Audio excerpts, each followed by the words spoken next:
Direction दिया कि media से बात में जो इंफॉर्मेशन है वो डिस्टॉर्टेड भी आ सकती है, मैनिपुलेटेड भी आ सकती है। तो पुलिस डिपार्टमेंट की और इन्वेस्टिगेशन एजेंसी की जिम्मेदारी है कि वो रेगुलर इंटरवल पर अपडेट दे, इन्वेस्टिगेशन का प्रेस नोट दे। अब हमने उसका ही कंटेम्प्ट लगाया है इन पुलिस पे भी और हमने सीबीआई पे भी लगाया है। 5 साल से क्या कर रहे हो आप? और आपने क्या पब्लिक को इंफॉर्मेशन दिया कि आप ये नहीं बता रहे कि ये केस में अपडेट्स क्या है। किशोर तिवारी ने कहा कि हाँ, हमने पुलिस को मैनेज करके आदित्य ठाकरे को बचाया। अरे तो था क्या, हुआ क्या? किशोर तिवारी जी को बुलाइए, उनसे सबूत लीजिए। वो अगर पूरा किशोर तिवारी जी के पास जितना वो बोल रहे हैं ना, उससे 100 गुना ज्यादा है उनके पास में। तो किशोर तिवारी जी को बुलाकर उनको इंट्रोगेशन कीजिए। उसके साथ में आप नीतीश रानी जी, तो उनके पास पेन ड्राइव है और 2 आई विटनेस है, ये तो छोड़िए, 2 आई विटनेस है। उसके बाद में पुलिस अधिकारी विटनेस है, जो कोर्ट में जो डॉक्यूमेंट मतलब अभी ठीक है दिया जाने वाला है, जो हमारे एडवोकेट घनश्याम उपाध्याय जी और बाकी जो टीम है वो बना चुकी है। उसमें आई विटनेस नेम बता नहीं रहा हूं, डिटेल टेस्टिमनी, सील्ड कवर। आई विटनेस नंबर 2 पूरा डिटेल, सील्ड कवर। उसके बाद में 3 सीनियर ऑफिसर वो भी विटनेस है।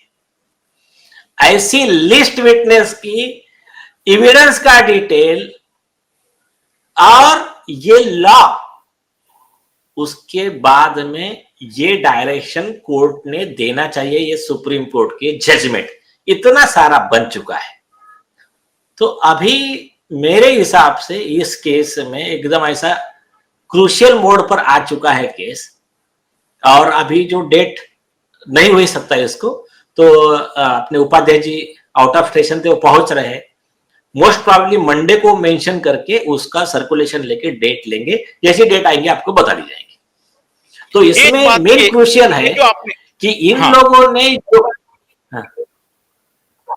तो इन लोगों ने जो खुद डायरेक्शन लिया था उसमें ये खुद इन लोगों ने जो खुद डायरेक्शन लिया था उसमें ये फंस गए हैं कि इनको पुलिस को रेगुलर अपडेट देना है जनता को।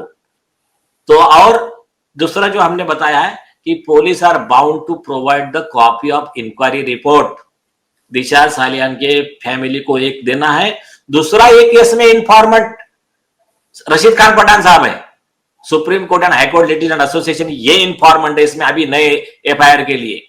तो इनको भी एक कॉपी देना है। यशवंत सिन्हा वर्सेस सीबीआई के जजमेंट के डायरेक्शन है और भी डायरेक्शन है कि इंफॉर्मेंट को भी कॉपी देना है आपको, आपने जो पहले का हम जो मांग रहे हैं।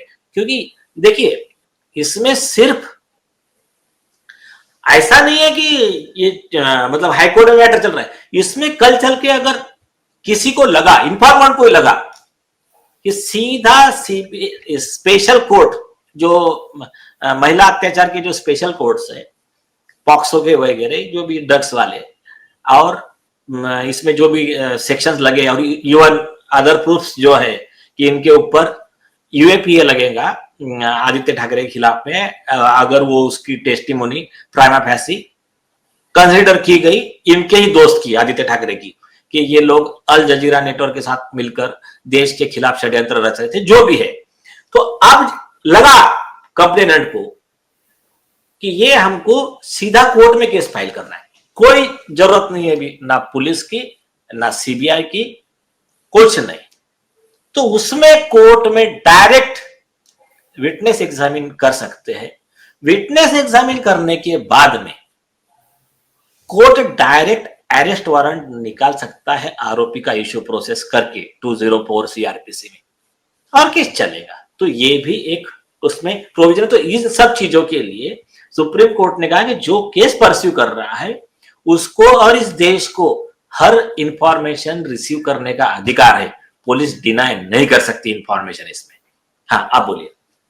तो उनके खिलाफ भी कंटेम्प्ट होगा ना, तो सीबीआई के ऑफिसर भी फंसेंगे बुरी तरह से, उनके पास भी कोई जवाब नहीं होगा।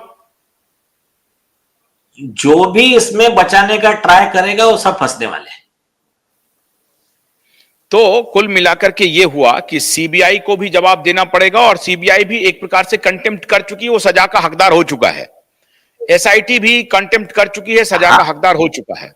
सूरज पंचोली, डिनो मौर्य, आदित्य ठाकरे, रोहन रॉय और सिकरे और जितने लोग उस पार्टी में हैं, ये सभी मर्डर केस में ही इन्वॉल्व होंगे, या ये होगा कि भाई किसने हत्या की वो होगा, या ये सभी के सभी मर्डर केस में इन्वॉल्व होंगे? नहीं, दो चीजें हैं। देखिए, अगर किसी ने मर्डर किया और दूसरा उसका साथ दे रहा है, या तो कम से कम मतलब कैसा कि एक बॉडीगार्ड है उनका, वो मर्डर कर रहा है और सपोज आदित्य ठाकरे खड़े हैं वहां पर, तो इनका इंस्टिगेशन हो गया, इनका एक्ट ऑफ कमीशन ओमिशन हो गया, तो ये सब लोग उसके हकदार हो गए मर्डर के। लेकिन सपोज जो पार्टी में दूसरे बच्चे थे, वो डर के मारे, इनको डरा दिया गया, तो वो डर के मारे शांत थे, तो वो मर्डर के हकदार नहीं रहेंगे। लेकिन आईपीसी 201, 202 कि आपके सामने मर्डर हुआ, आपने इन्फॉर्म नहीं किया पुलिस को, आपने एविडेंस छिपाई, उसके हकदार होंगे। रोहन राय जैसे है वो extra creating false evidence, Nitish Rane ji को फंसाने के लिए होगा, या तो फिर आरोपी को बचाने के लिए होगा, प्रेस कॉन्फ्रेंस लेना, या जो भी उसने काम किया एक्स्ट्रा आगे जाकर, तो वो फिर उनका रोल डिटेल में इन्वेस्टिगेट किया जाएगा। अगर फिर उनका इन्वॉल्वमेंट है, उन्होंने अगर उसमें ये किया था कि हाँ भाई मैं अभी इसमें आपका साथ दूंगा, आपने मर्डर किया तो भी मुझे कोई प्रॉब्लम नहीं, आ जाओ आप मेरे फ्लैट पे, अगर ऐसा उनका रोल मिलता है तो वो 302 के आरोपी बनेंगे।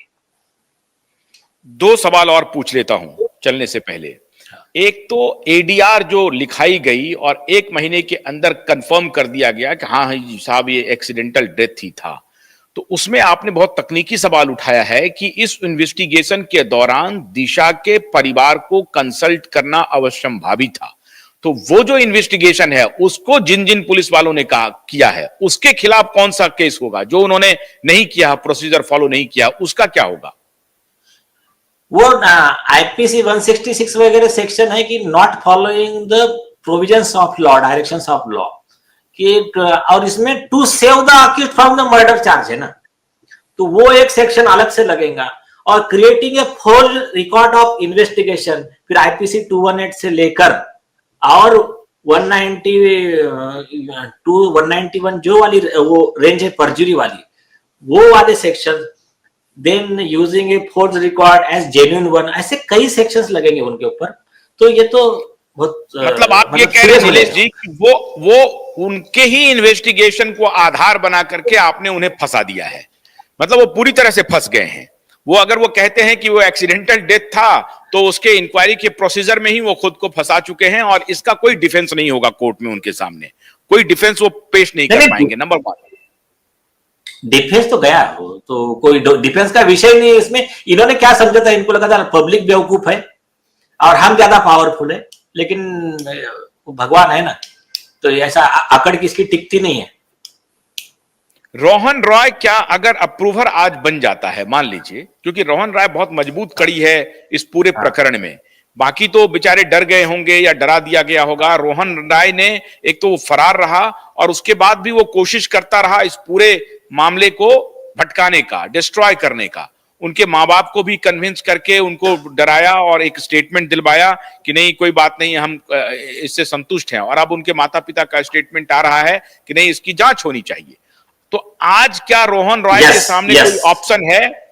आज क्या कोई ऑप्शन है रोहन रॉय के सामने कि वो अपना स्टेटमेंट बदल ले और अप्रूवर बन जा और कहे कि भैया ये मर्डर हुआ था और ये लोग थे? अगर वो ऐसा कर देता है तो रोहन रॉय के बचने की संभावना है?